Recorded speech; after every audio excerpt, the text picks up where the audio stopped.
Good morning kong si, ayan, habang kachat kita. Ayan. September 28.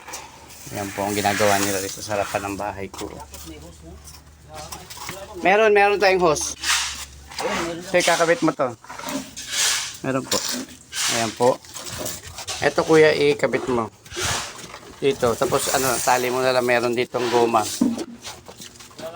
Tapos ito po yung ano.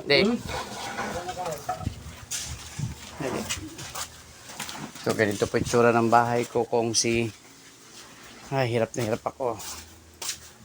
Ayan po. Ito po yung pinagagawa na bubong na bumagsak. Ayan po yung bubong. Lapit na, magbubuhos na po sila ngayong araw na to. O, kat po tayo. Ganito kahirap ang sitwasyon ko. Ito po yung nasira na bubong. Ayan. Okay.